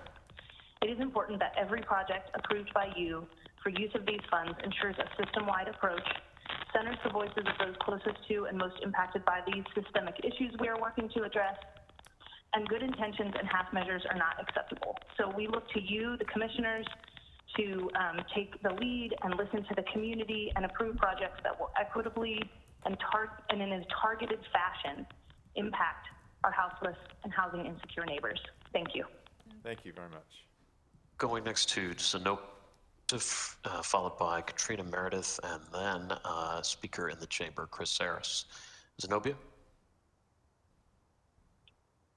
Thank you, Judge, Commissioners. I'm Zenobia Joseph. I want to express my opposition to this item, largely because of procedure. You'll recall on August 31st, 2021, Christy Moffitt brought before you an opportunity for the community to be involved in the process of spending the state fiscal recovery and local fiscal recovery funds. I want to call to your attention as well, specifically on page 695, where it speaks of half of the units being west of I-35. Commissioner Gomez mentioned that you have rules that you need to follow, As it relates to the U.S. Treasury rules, I want to call to your attention the Federal Register, which specifies that the vouchers are supposed to be used for, quote, higher levels of opportunity. So right now, you have concentrations of poverty. I'll call your attention to August 31st, 2021. Only one of the 23 low-income housing tax credit developments are in West Austin. So I would ask Commissioner Howard, who has championed this $110 million for quite some time now, to come back with areas in West Austin where the homeless can be housed. If you have any questions, I'll gladly answer them at this time, and feel 1 minute is certainly inadequate. Thank you. Thank you, Mr. Move on to Katrina Meredith. Katrina is to be followed by Chris Harris, who's in the chamber, and then I believe we'll go to Elizabeth Campo. Katrina? Thank you. I am a volunteer and have a longtime volunteer of various organizations that support housing and providing social services for our unhoused neighbors. I wholeheartedly support the county's allocation of $110 million toward housing and support services to address homelessness, and we must ensure that the projects funded do not perpetuate the historical inequities and exclude those most in need. Thank you for your time. Thank you. All right. Hey, Chris. Thank you so much. I'll be quick. I just want to say thank you very much. We very much applaud this historic investment being made by the county. I want to thank you so much for understanding the dire need that we have in our community for these services and for this housing across our community. Want to thank the co-sponsors as well for being open to amendments to help ensure that we don't perpetuate historical inequities in housing and service provision here. I want to thank you, Commissioner Trevelyan, as well for your comments as it relates to this, because obviously we got to get this right. We have to do this right. So really want to thank you all and really look forward to continue to be engaged with you all in this process to ensure that we are doing it right and that we are meeting the needs of everyone and we're equitably distributing the resources to ensure that we actually help end homelessness in our community. Thank y'all. Thank you, Chris. All right, Larry? Judge and Commissioners, I just want to make sure I don't have any other on-site speakers on the list, so I'm assuming it's just callers at this point. Okay, go to the next, please. Elizabeth Campo, followed by Beverly Lazar, and then Summer Wright. Elizabeth?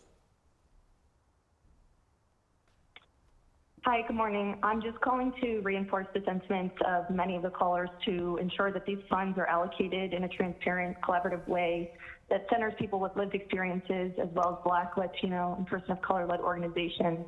Those who have called who are working on the ground directly with our community members experience homelessness. Thank you. Thank you very much. Beverly? Yes, can you hear me? Yes. My name is Beverly Lazar, and I represent Austin Justice Coalition and District 8, dedicating $110 million toward homelessness is historic for Travis County, and I commend the county commissioners and on its initiative. However, the earmark money is not enough. Any approved projects must be aligned with the community's desired goals and values, including the goal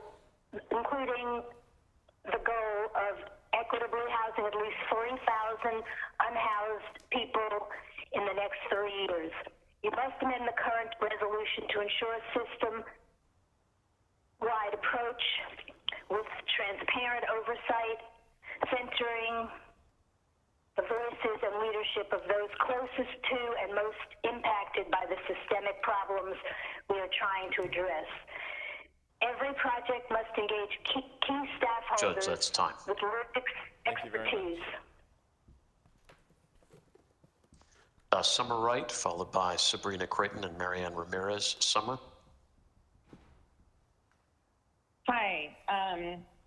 Thank you again, as many others have said, for this. I just want to say that we heard from one other caller who has lived expertise I have been chronically street homeless in Austin. I've stayed in the camp outside the Terrazas Library, and I now serve on the Leadership Council for the Homeless Response System. I'd like to especially say that I approve of the amendment, and this is an incredible thing. Sorry, I'm struggling to find the right word, but to earmark these funds and engage the community in a transparent way. You could not have more of my support. Thank you. Thank you very much. Next caller. Sabrina Creighton, followed by Marianne Ramirez and Reedy Spickner, and then Michael Lofton. Those are all of our remaining callers on the line. Sabrina? Okay, and that, we're going to have to cut it off after that. So I think that'll be all the callers that we take. Go ahead, Sabrina. I don't, Judge, I don't know that you can cut Okay. it off. You can Scratch let that. them Let's call go to the back. next caller. Well, because the got budget it. hearing has to be set somewhat around its time, you can let them call back later, but you can't refuse them the right to actually talk. Thank you. Okay, next caller, Sabrina.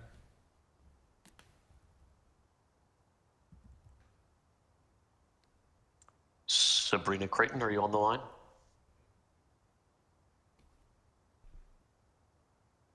We'll go to Marianne Ramirez. Marianne? Yes, hello.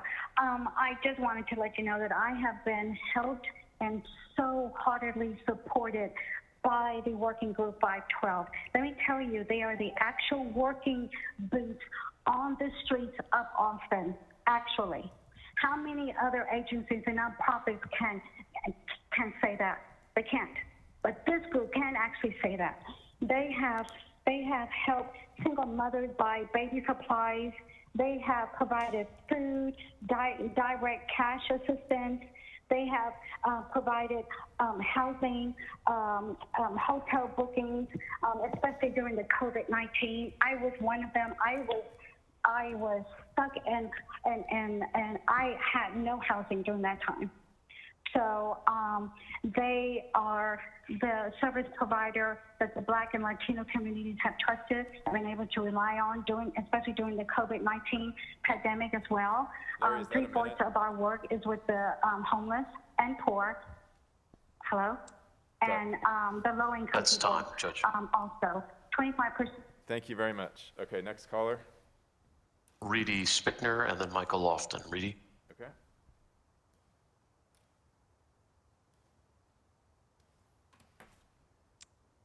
Hi, good morning. I'm Reedy Spickner. I'm one of Working Group 512's board members, working intimately with Sheriff Watson and other members in the community. We are the paramount group. During the winter storm, we worked 67 straight days. ECHO wasn't out there. Urban League wasn't out there. Now, I truly appreciate everybody coming here and sitting at the table, and we need to make it collaborative. There's so many more than 3,000 homeless individuals in the city of Austin. The youth homeless population is invisible in Travis County. But we do everything that we can to continue to help. Again, we've spent almost $400,000 out of our personal incomes and out of grants that we've received without any other collaboration to be of service. So we must be considered to be a part of the leadership and lead from the forefront from our formerly incarcerated and formerly homeless leader, Sheriff Watson. I stand with Working Group 512, with We Can Now, with Walking by Faith Prison Ministry, as well as Mission Accomplished. Please let the Black-led groups service their own people. Thank you. Thank you very much. And Michael Lofton is our final speaker, Judge. Michael? Hey, Michael. Thank you very much. This is Michael Lofton with the African American Youth Harvest Foundation. I want to take my hat off to all the commissioners, especially Gomez and Howard, and as well as Commissioner Trevelyan. The African American Youth Harvest Foundation has been a social service provider for the city of Austin for the past 15 years. Me being a native Austinite, born and raised here, we've been providing services through various programs for the last 40 years. And I would like for the Harvest Foundation to be considered within this here proposal. We have a landmark here in Central East Austin on the corner of 290 and Cameron Road. We would like to be a hub to provide services. In addition, we are in the process of launching an African American male health clinic. We have an array of counselors and an array of resources. So I would just like for y'all to consider us as well as Mission Accomplished and the many, many other nonprofits that have reached out to y'all today. I'm in support of working with the Urban League, but I just want to take my hat off for this initiative, and it is my hope that you all would allow African American nonprofits to be able to be a part of this initiative. Thank you very much. Thank you, Michael. Thank you. Those are all our speakers, Judge. Awesome. And apologies for the rush there. We have a hearing set at 1 that we cannot delay past 1. That's the reason that we've been rushing through these last few callers.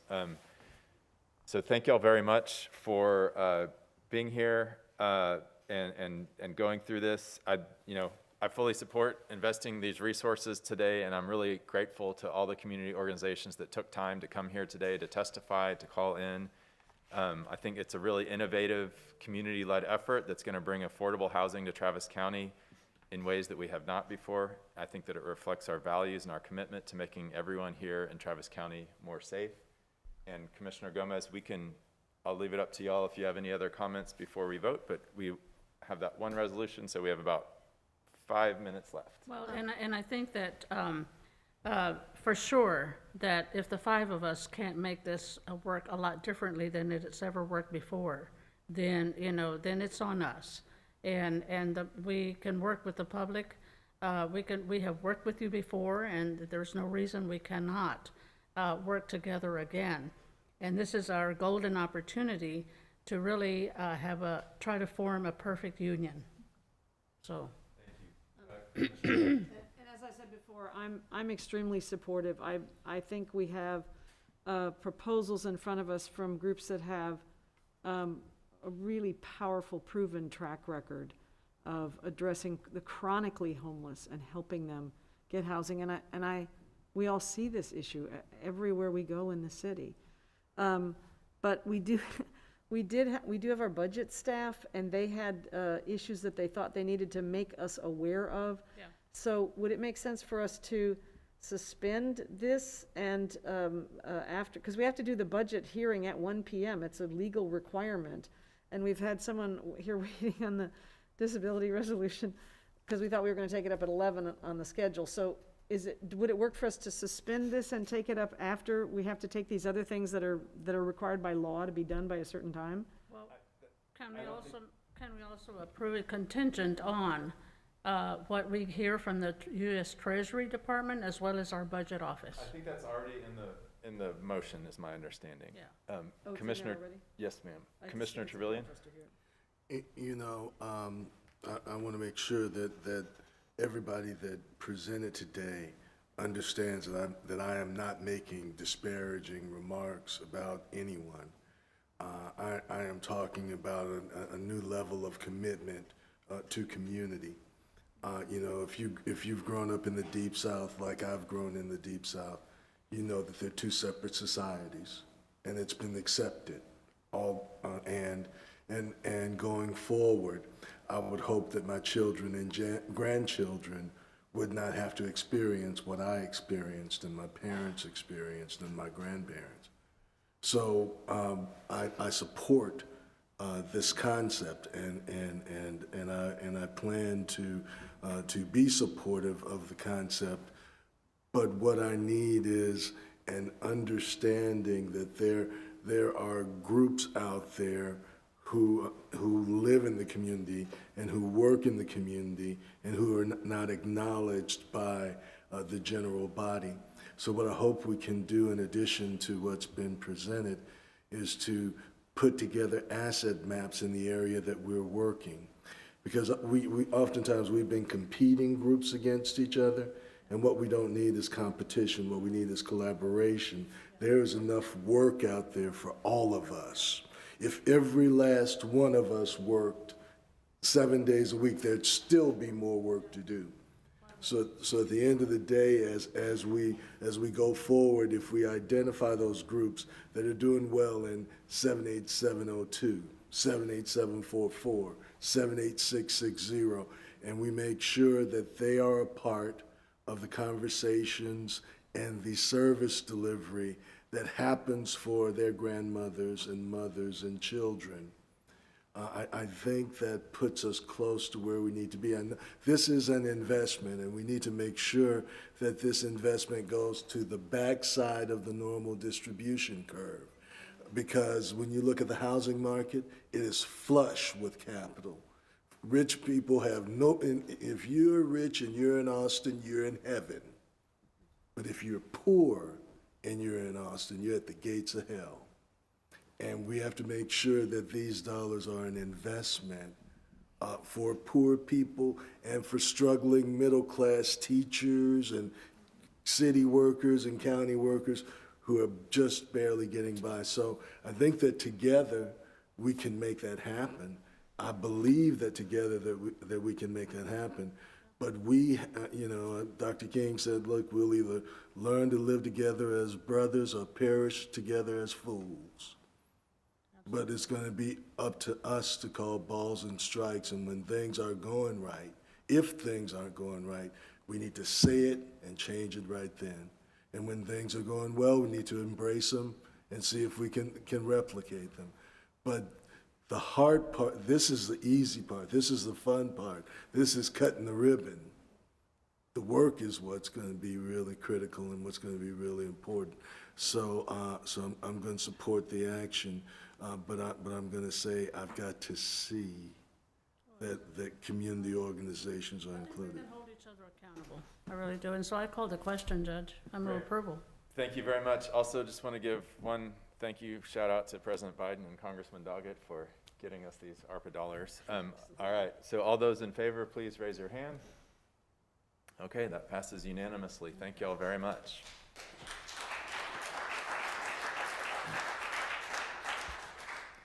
All right, and I think a lot of us are going to head out in just a minute, but I do, before 1 o'clock, we need to bring up one item. We have a person who's been sitting here very patiently waiting for us. I'm going to call up item 5, approve proclamation recognizing September 13th through 20th, 2021 as National Disability Voter Registration Week, and I'll recognize Commissioner Shea to read the resolution. Thanks, Judge. And just to do a little housekeeping, it's Nikki Boyd, and did you want to say a few words when we're done reading the resolution? Okay, good. And I know she wanted to get a photo with us. Come on up. Yeah. So when we're done, I know she wanted to get a photo with us. And I will just say, before reading the resolution, the action that the legislature took passing SB 1 has made it harder for everyone to vote. And the specifics of that legislation make it particularly difficult for disabled voters. So it makes this recognition this week even more important.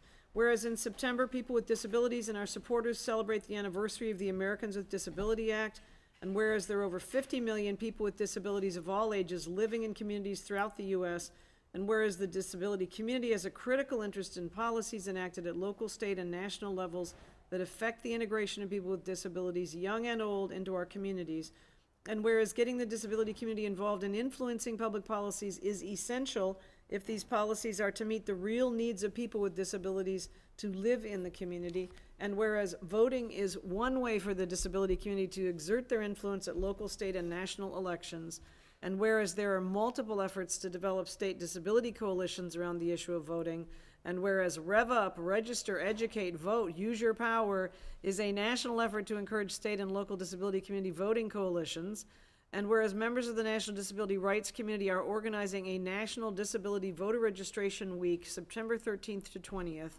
therefore be it resolved that we, the Travis County Commissioners Court, support the growing involvement of the disability community in the political process, and be it further resolved, the Travis County Commissioners designates the week of September 13th through the 20th as National Disability Voter Registration Week in Travis County.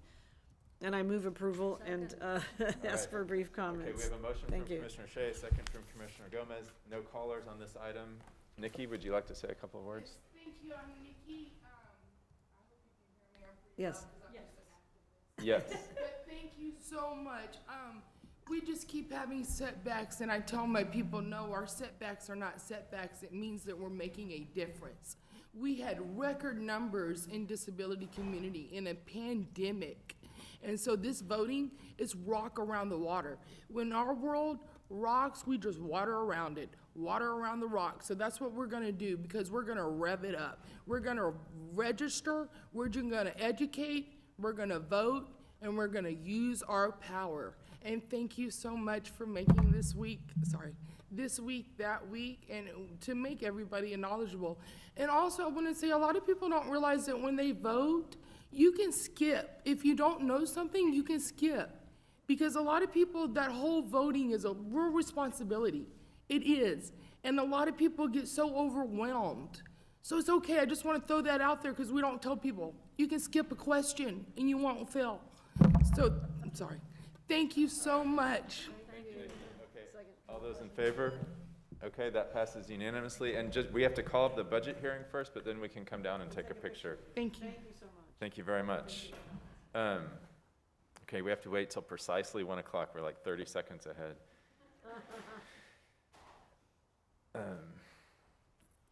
30 seconds ahead, I'm shocked. I know, I don't understand how that For happened. 1 o'clock, for 1 o'clock mandated time. Do we have a printed? I will get a printed one, thank you. Sorry, What well, do you you should need? sign it A and give printed it to prox- her. You know what, let me ask about I that. do have a printed proclamation. Oh, do you have it printed? Yeah, I think so. But for all of us to sign? Okay, Oh, so no, I can start reading the item, but we just can't move to call it up. So item 4, receive comments regarding the Travis County tax rate for the FY 2022 county budget. And then I'm gonna ask for a motion once the clock strikes 1. See all the time you gain when you Kind of sounds like The Witcher. I don't, this is the longest minute I've seen all day. I don't know what's going on here. It's Okay, one. there we It's go. one. Do I have a motion to open the public hearing on the So Travis? moved. Okay, Second. we have a motion from Commissioner Shea, a second from Commissioner Howard. All those in favor? Okay, that passes unanimously. The hearing is open. Good afternoon. Jessica Rio, County Executive, Planning and Budget. And I'll do just a very quick layout to let you know that this is a public hearing for comments on the tax rate for the FY 2022 fiscal year. And the vote on this tax rate will be next week, September 21st, 2021, in this Commissioner's Courtroom at 700 Lavaca Street, Austin, Texas, 78701. And it'll be at 11 a.m. I will repeat that, 11 a.m. I need all of you here next week at 11 a.m., please. This public hearing. Next week? Yes. I'm at- I know, September. Don't ever book anything in September, right? This public hearing is to receive comments from the public. Property taxes, as you know, are the main source of revenue for Texas counties. Travis County is proposing a fiscal year 2022 property tax rate of 35.7365 cents per $100 of taxable value. This rate is 3.5% above the no new revenue maintenance and operations portion of the tax rate plus required debt service and 3.03% above the no new revenue tax rate. I have forwarded to the Commissioners Court the comments that we've received via email so far or via the transparency portal that the Travis Central Appraisal District has per statute. And those comments were sent to you at noon. I think the marker on them says 8:53 a.m., but I checked at 11:59 and there were no new comments. I also forwarded to you an email that we received to our budget feedback at web address. So with that, I will turn it back to you to hear any comments. We have one caller on this. We'll go to the callers real quick for 3 minutes. Larry? All right, Judge. The caller is Ms. Zenobia Joseph. Ms. Joseph, go ahead. Thank you, Judge, Commissioners. I'm Zenobia Joseph. I don't have a problem with this tax rate. I just wanted to speak broadly to the FY 2022 budget as it relates specifically to the items that you will fund. I just want to reiterate, you just thanked President Biden and Congressman Doggett, Judge Brown. And I just want you to remember that Route 237, which serves the homeless at Community First Village, still runs 60 minutes. And so I would ask you to make a commitment, since you just voted on the homeless item, to actually have staff bring back an overlay so you can actually see the transportation, access to the health care, and also to jobs. And specifically, I just want you to recognize, as I've said before, the need to invest $4.7 million in Metro Rapid between Samsung and Apple. There's 425-acre development People can't get to the jobs across the street from Samsung. That's East Village. They can't get to the 3 HEBs on Palmer either. And I would just ask you to recognize as it relates to health care in Precinct 2. They can't get to St. David's, and the homeless on Rutland can't get there either. It's $944,000 for the 240 Rutland bus that was unilaterally eliminated June 3rd, 2018. And so I'm just asking you to take into consideration, it's easy to say equitable and it's easy to say equity, but if you're not focusing on the poor, like Commissioner Trevilian just said, north of US 183, rail is 24 to 30 years. Project Connect is not going to help the people that live there, and that is where the investment needs to be. And so those are my comments. It's just really reiterating that you have an investment in Samsung, but there's no transportation. It's a 3-mile walk. And so if you're really committed to the homeless, I would ask you to do more than just say it and pass resolutions. You need to invest money in public transportation. This is a collaborative effort between the city, Capital Metro, and the county. You can do it. And lastly, I would just tell you the city has money. They're paying $10,000 for an equity training session through Joyce James. If they can spend $3 million on one person who gets equity training, surely they can find money to collaborate to get people to and from the jobs that the county is funding, especially through these 380 agreements that was mentioned earlier. I thank you for allowing me to make my comments, and if you have any questions, I'll gladly answer them at this time. Thank you, Ms. Joseph. Are we good? Judge? You're welcome. I just have a quick comment about the impact of the budget and the additional increase in the homeowner exemption that we added. That works out to, for the average price home, about a $50 savings. And so our tax increase this year, again, for the average value home will be less than $50. So people will end up with a little bit more change in their pocket because of the increase that we added this year to the homeowner exemption, lifting it from 85,000 and change to 100,000. Thank you. You bet. All right, so we're done, Jessica? Okay, all right, we're gonna be in recess till, Do you have to close the public hearing? We have to close it. okay, all those in favor of closing the public hearing, Do you please need a raise your motion hand. in a second? Oh, I'll move, close Thank the you. public hearing. Second. motion from Commissioner Shea, second from Commissioner Howard to close the public hearing. All those in favor? Passes unanimously. Okay, and we're gonna be in recess till, it's 1 o'clock now, till 2:15? What, y'all have a preference? 2 o'clock? Okay, is that okay? We have a lot of work We to do. do today. And let's make sure we get a photo of Okay, till 2 Nikki o'clock. and, Thank sign you. the prop if you don't mind.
René, or Le Porteur de the Two Journeys, or the Water Carrier Overture. He wrote many operas, and that was the overture to just one of them. The Academy of St. Martin in the Fields was led by Sir Neville Mariner, and Kay Rubini was born on this day in 1760, and it is said that he was the favorite of Beethoven.